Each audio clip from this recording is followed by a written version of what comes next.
High guys, this is Shahriar Mahmud from Techstate. আজকের ভিডিওতে আমরা দেখাবো কিভাবে আপনি আপনার cPanel অর্থাৎ আপনার ওয়েবসাইটে কিভাবে আপনি ওয়ার্ডপ্রেস ইনস্টল করবেন। ওয়ার্ডপ্রেসটা হচ্ছে আমরা অনেকেই জানি, আপনি যেহেতু আপনার একটা ডোমেইন নেম কিনেছেন, হোস্টিং কিনেছেন এবং আপনার cPanel ওয়ার্ডপ্রেস ইনস্টল করতে আসছেন, তাহলে অবশ্যই আপনি জানেন যে ওয়ার্ডপ্রেসটা আসলে কি। ওয়ার্ডপ্রেসটা হচ্ছে একটি জনপ্রিয় সিএমএস মানে হচ্ছে কন্টেন্ট ম্যানেজমেন্ট সিস্টেম।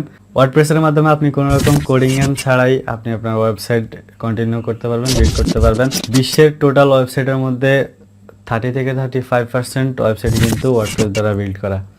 তো বুঝতে পারছেন, খুবই জনপ্রিয় এবং খুবই কার্যকরী একটা টুল হচ্ছে ওয়ার্ডপ্রেস। তো চলুন আমরা দেখিয়ে দিই কীভাবে cPanel ওয়ার্ডপ্রেসটা ইনস্টল করতে হবে।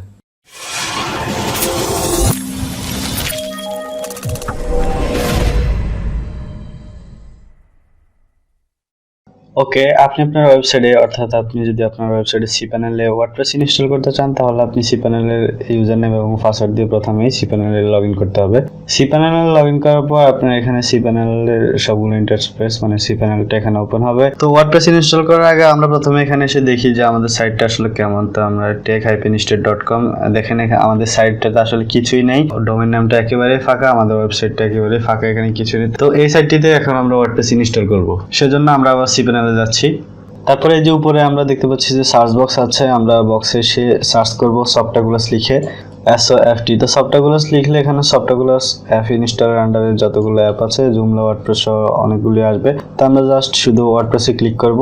ওয়ার্ডপ্রেসে ক্লিক করার পর এখানে দেখেন ইনস্টল নাও, অথবা আমরা এখানে ইনস্টল ক্লিক করছি। ইনস্টল ক্লিক করলে এখানে দেখেন ভার্সনটা দেখাচ্ছে প্রথমে, তারপর এখানে আমাদের ডোমেইন নেমটা শো করছে। এখানে WP যদি থাকে ডিরেক্টরি, তাহলে আমরা এটা কেটে দেবো, কারণ না কাটলে আলাদা একটা ডিরেক্টরি হবে WP নামে। আর এখানে HTTPS আছে, ওর এটা HTTPS ই থাকুক। তারপর এখানে সাইট নেমের জায়গায় আমি TechState লিখে দিচ্ছি, TCHST। ওকে, তারপর সাইট ডেসক্রিপশনে এটা পরবর্তীতে চেঞ্জ করা যাবে, এটা যেমন আছে তেমনই থাক। তারপর এখানে আমি অ্যাডমিন ইউজার নেমের মধ্যে আমি একটা ইউজার নেম দিয়ে দিচ্ছি, সাপোজ শাহরিয়ার দিলাম। তারপর অ্যাডমিন পাসওয়ার্ডটা আমি হাইড করে রাখছি, আমি একটা এখানে পাসওয়ার্ড বসিয়ে দিচ্ছি। ওকে, পাসওয়ার্ডটা দেওয়ার পর এখানে একটা অ্যাডমিন ইমেল দিতে হবে, আমি এখানে একটা ইমেল অ্যাড্রেস দিয়ে দিচ্ছি, আপনি আপনার ইমেল অ্যাড্রেসটা এখানে দিয়ে দিবেন। ওকে, তারপর ল্যাঙ্গুয়েজটা ইংলিশ সিলেক্ট করা আছে, ওটা এমনিতেই থাকবে। এখানে প্লাগইন পরবর্তীতে করা যাবে এগুলো।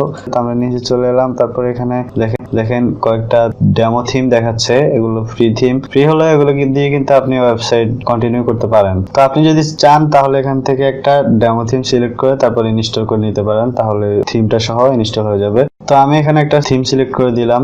ওকে, থিম সিলেক্ট করে দিয়ে নিচে এখানে দেখবেন ইমেল ইনস্টলেশন ডিটেলস টু, এখানে একটা ইমেল অ্যাড্রেস দিতে হবে, যে অ্যাড্রেসে আপনার ইউজার নেম পাসওয়ার্ড গুলো ওয়ার্ডপ্রেস থেকে পাঠানো হবে। তো আমি এখানে ইমেল অ্যাড্রেসটা দিয়ে দিচ্ছি। ওকে, আপনি আপনারটা দিয়ে দিবেন। তারপর এখানে ইনস্টলে ক্লিক করছি। ওকে, ইনস্টল ক্লিক করার পর এখন দেখেন ইনস্টলটা হচ্ছে। দেখেন, congratulations, the software was installed successfully. তারপর এখানে দেখেন আমাদের ডোমেইন নেমটা শো করছে। তারপর এখানে ওয়ার্ডপ্রেসের ব্যাকএন্ডে লগইন করার জন্য ইউআরএল দেওয়া আছে, এখানে ক্লিক করলে এই ব্যাকএন্ডে লগইন হয়ে যাবে। আমি আপাতত লগইন করছি না, আপনাদেরকে দেখিয়ে দেবো কিভাবে আপনি ব্রাউজার থেকেই লগইন করবেন ব্যাকএন্ডে।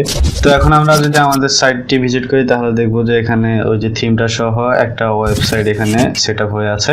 তো আমাদের ওয়েবসাইটে ওয়ার্ডপ্রেসটা ইনস্টল করা এখন সাকসেসফুল হয়ে গেছে। তো আমরা এখন cPanel গিয়ে দেখি, আমাদের ফাইল ম্যানেজারে গিয়ে দেখি। এখানে যদি ফাইল ম্যানেজারে যাই, তো এখানে পাবলিক HTML ক্লিক করলে আমরা দেখবো যে এখানে অনেকগুলো ফাইল আছে। তো এই ফাইলগুলো হচ্ছে আমরা যে ডেমো থিমটা ইনস্টল করেছি, ওই থিমের যে ফাইলগুলো আছে এগুলো এখানে সেভ হয়ে আছে।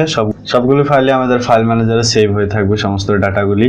ওকে, তো ওয়ার্ডপ্রেস ইনস্টল করার পর আপনার মেইলে যে তথ্যগুলো পাঠাবে, যে ইউজার নেম পাসওয়ার্ড, ওই ইমেলটা আপনি সেভ করে রাখবেন, পরবর্তীতে যে কোনো সময় তা কাজে লাগতে পারে। তো এখন দেখিয়ে দিচ্ছি আপনি কিভাবে আপনার ওয়ার্ডপ্রেসের ব্যাকএন্ড মানে ওয়েবসাইটের ব্যাকএন্ডে আপনি কিভাবে লগ ইন করবেন। ব্যাকএন্ডে প্রবেশ করার জন্য আপনি এখানে এসে আপনার ডোমেইন নেম লিখবেন, তারপর একটা স্ল্যাশ দিয়ে WP হাইফেন লিখবেন হচ্ছে অ্যাডমিন। তারপর ইন্টারপ্রেস করলে দেখেন এখানে ওয়ার্ডপ্রেস চলে আসছে। এখানে আপনি ইউজার নেম এবং পাসওয়ার্ডটা দিয়ে লগ ইন করতে হবে। তা আমি আমার ইউজার নেমটা দিয়ে দিচ্ছি। ওকে, এখন পাসওয়ার্ডটা দিয়ে দিচ্ছি।